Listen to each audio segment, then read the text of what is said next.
Appropriations and Financial Affairs Committee. We are having a meeting on this beautiful Sunday in here. We thank all of those who have come to partake in it with us. And we have an agenda that's been posted, and I believe there's probably some extra handouts on what the agenda items are. And leading the agenda is a discussion of FY13 Medicaid shortfall with Mayhew, the Commissioner of the Department of Health and Human Services. Before we get underway with that, I would ask that we take a moment for the committee to introduce themselves. Thank you, Madam Chair. Good afternoon, everyone. My name is Aaron Fry, and I represent House District 18, which includes part of Bangor, part of Cornell, and all of the town of Easy. Good afternoon. My name is Eric Jorgensen. I represent House District 115, which is Deering and Portland. Good afternoon. My name is Tyler Clark. I represent House District 6 in Aroostook County. That's Fort Fairfield, Easton, Marcel, Blaine, Bridgewater, and Westfield. Good afternoon. I'm Mike Carey. I represent downtown Lewiston House of Representatives. Welcome. I'm Peggy Rotundo. I represent House District 74, which is part of Lewiston, and I'm the House Chair of the Appropriations. Good afternoon, Pat Flood, Senate District 21, Southern Kennebec County, including the town of West Gardner. Good afternoon, I'm Kathy Chase, and I represent District 147, which is most of Wells.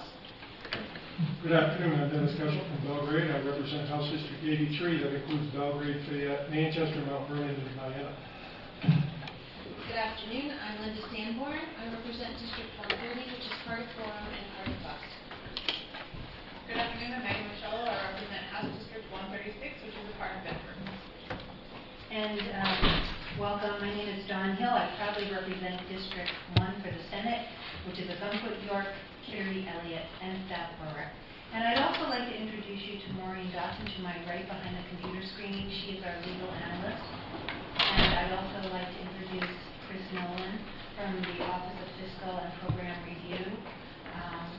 So thank you very much for being here on Sunday. Commissioner Mayhew, would you like to join us? And you're certainly welcome to bring up any staff and have them come up to you if you would like. I'll take the seat by myself to start, and certainly as we get into this, I'm happy to bring up others. So Sure. And if they come up and you'd like them to stay there, that is fine with us. So there's back and forth, whatever works for you. Sure. All right. Thank you. Representative Rotundo. Commissioner, thank you for being here this afternoon. We do have some great concerns about the information that was shared in a letter that you received around 5 o'clock on Friday afternoon from our leadership. The letter was from the governor to our leadership. And obviously, very worried about the statements in it about payment compliance and running out of funding. And this committee has been working really well together. We voted in, as you know, over half the budget already, and it's been unanimous, bipartisan.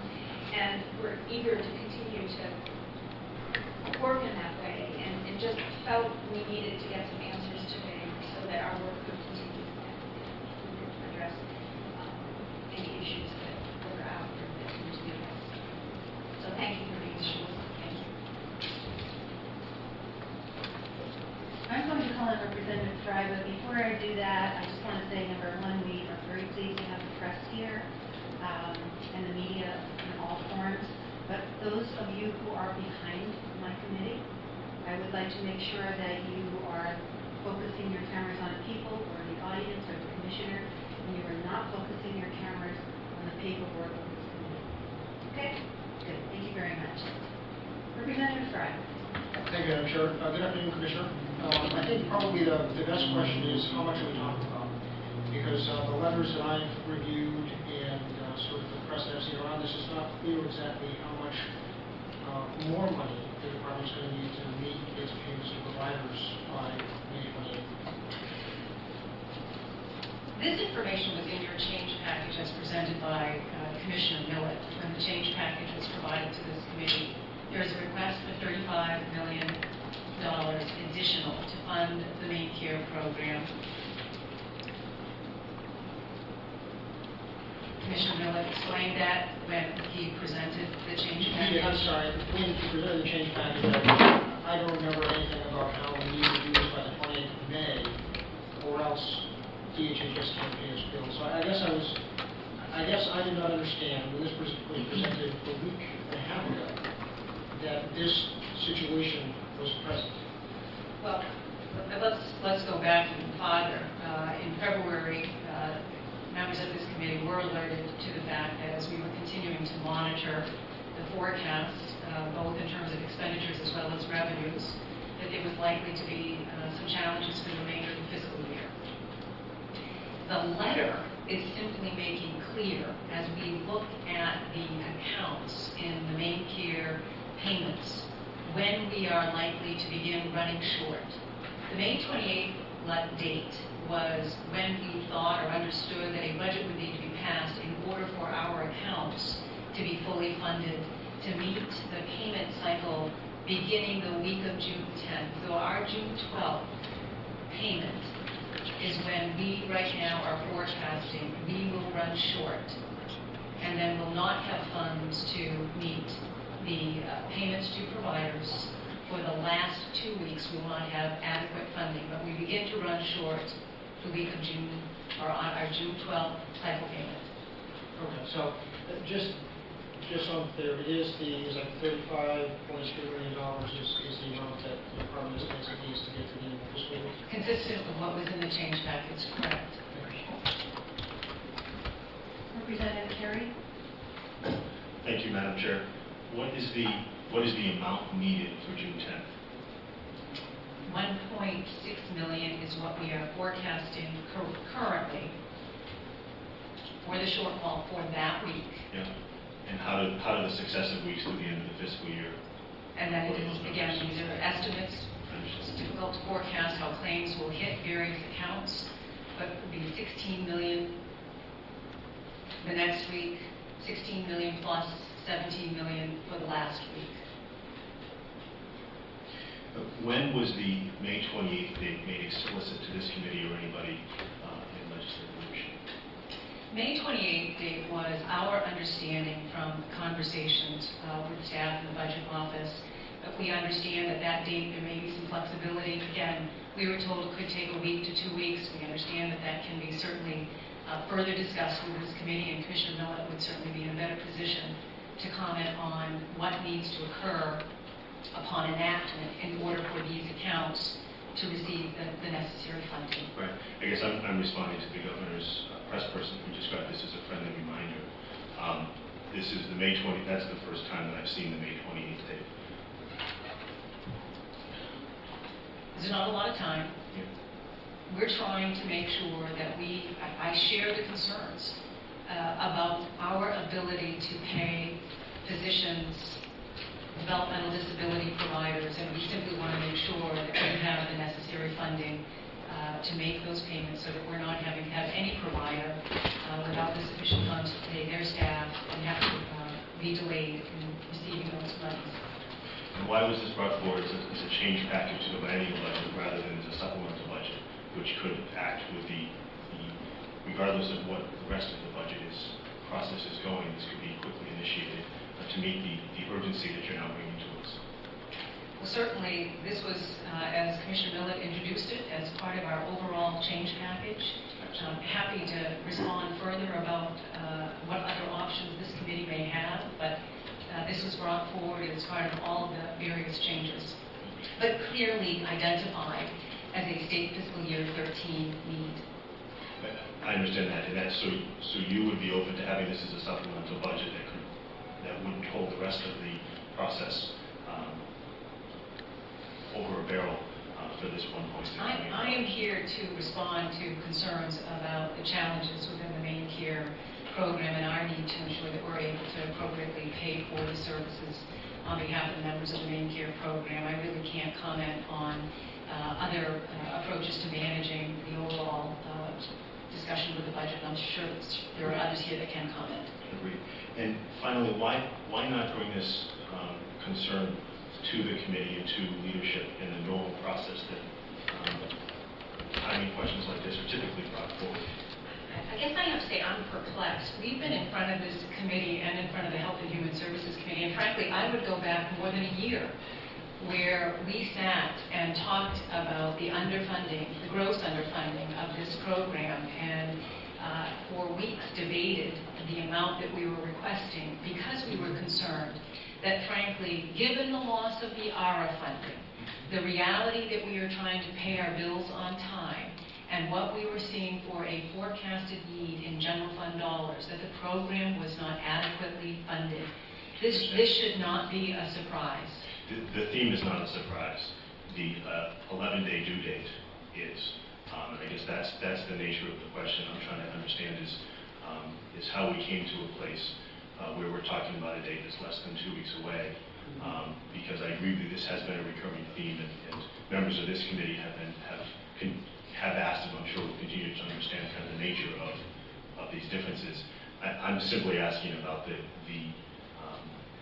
way that it's come forward in a rather brisk letter 2 weeks before, rather than its informal conversations in a supplemental budget request rather than change packages. A series of ways in which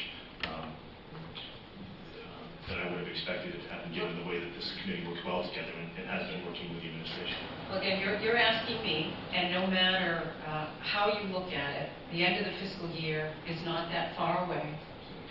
Whether we're talking about our ability to fund the remainder of state fiscal year 13 or to begin a new fiscal year 14. Simply drawing attention to when we begin to run out of money is something that is critically important for us to make other decisions about what payments won't be made. Those decisions have to be made sooner if we are going to start managing these cycle payments without the additional $35 million.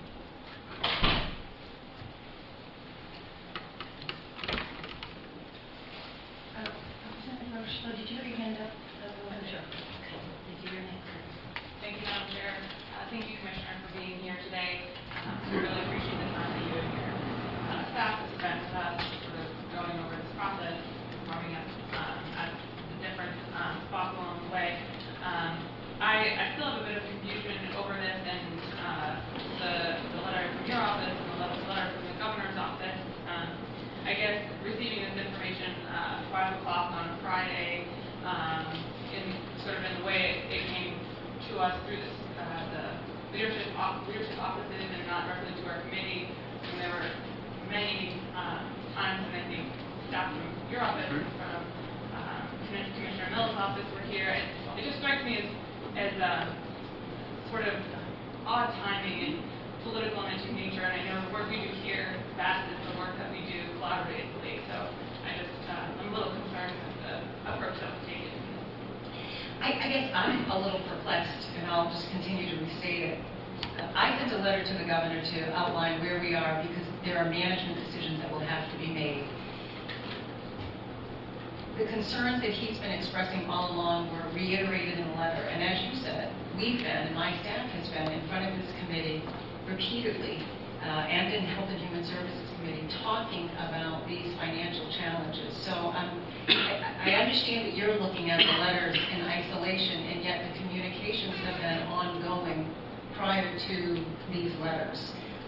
We are running up against deadlines, certainly in terms of our ability to make internal decisions about how and when to begin capping cycles if the funds are not going to be timely appropriated.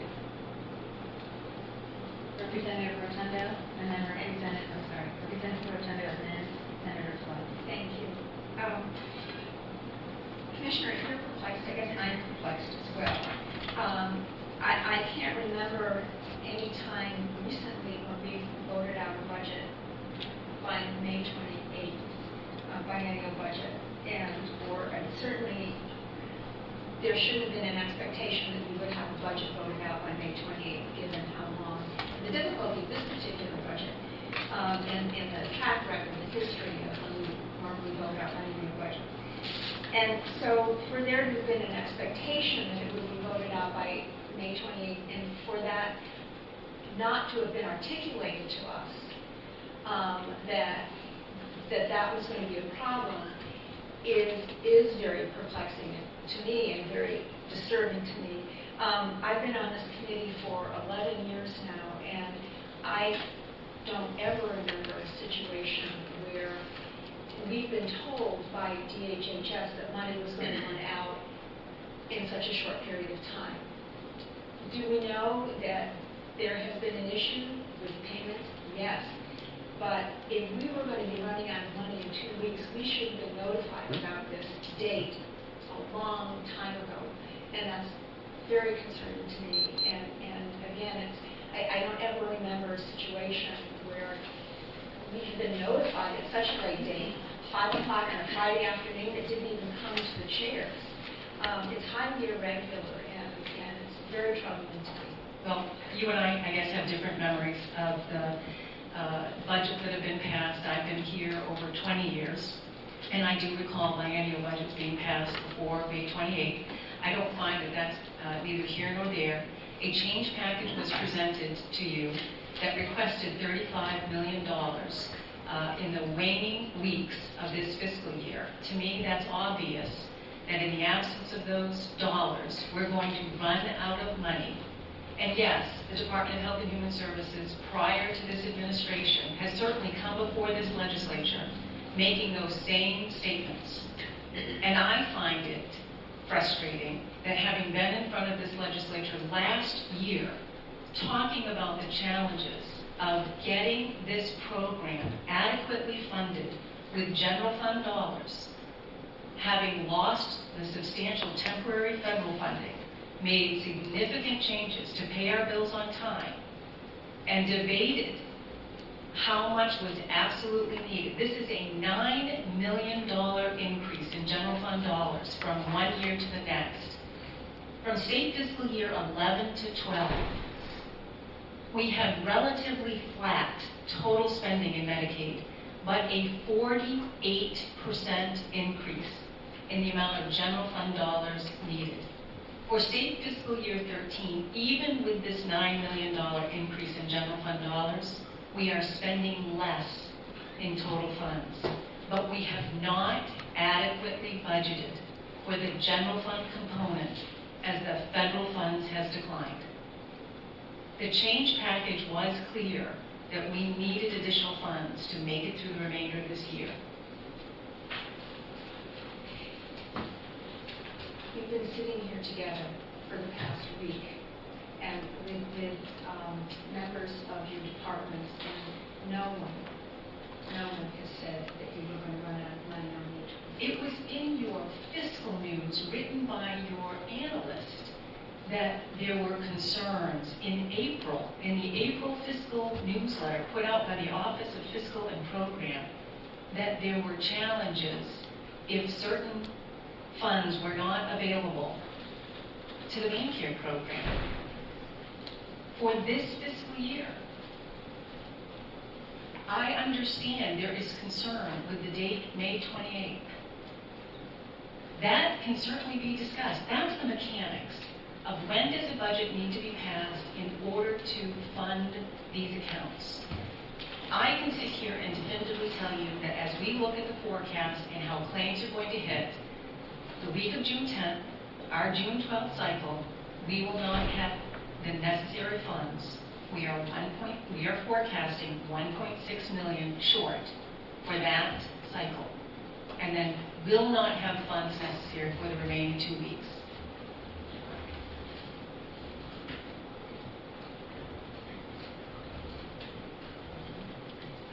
Thank you for that. Senator Flood, and then Representative Bishop.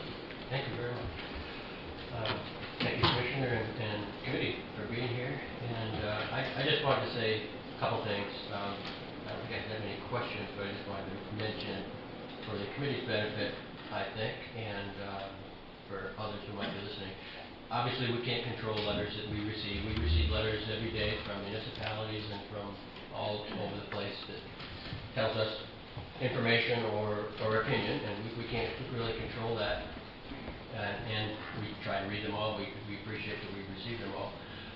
I did want to go back to some of the concerns that have been voiced and maybe offer some perspective on that. I know that on the 8th of May, and I agree with the Commissioner, in our fiscal news, certainly Grant has been cautioning us on this issue, and I think back a year ago, I recall definitely hearing the Commissioner talk about the general sense of underfunding. So I understand that, and I certainly take my share of responsibility for that. But as I look at the change package that was given to us on the 8th of May, it was very clear that $35.3 million was requested. And that change package really was, I kind of thought of it as a change package / supplemental request, because a lot of that dealt with year fiscal 13. The request for milk of $3 million and $1 million of indigent legal services, and this one were the main requests in there. I never personally ever panicked about that, because the Commissioner was very forthcoming. We had a revenue forecast that covered those needs.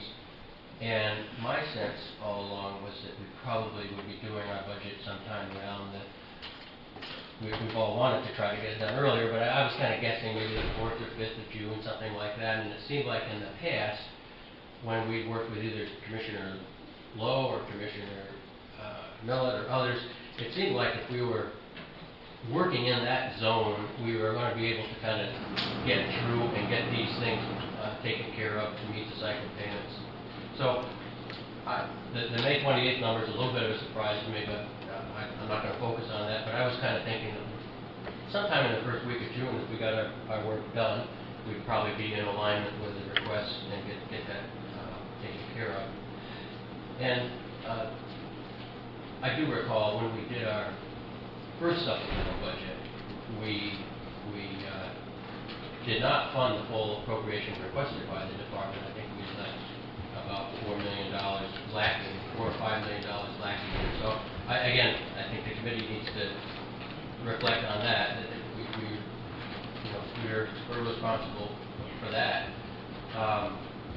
But in my sense, too, over the years, these kind of requests, just like Representative Rotundo mentioned, these kind of requests are not unusual. We always find a way to get through. As the FMAT percentage has changed, these problems grow by the percentage change that we're dealing with.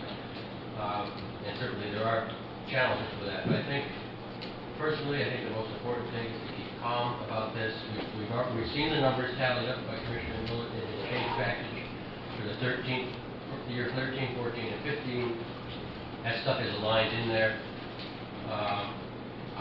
I have personally the belief that if we can get this done in the first part of June, it probably ties in pretty closely with our budget schedule. And the committee members who are veterans may remember we dealt with this kind of thing in the last biennium. I think Senator Rosen and I had, 2 supplemental budgets that dealt with this type of action. And in fact, what we did, we just simply segregated out several items, cast them, as a supplemental budget. We would need, in this case, some kind of a vehicle, either from the executive branch or the authorization to report out a bill. I would think that would be relatively easy, the easiest part of this to accomplish. And I think, if I'm not wrong, if we do a supplemental budget, we clear the deck of these problems so that we're not overcome with this kind of staring us in the face as we do our other report work.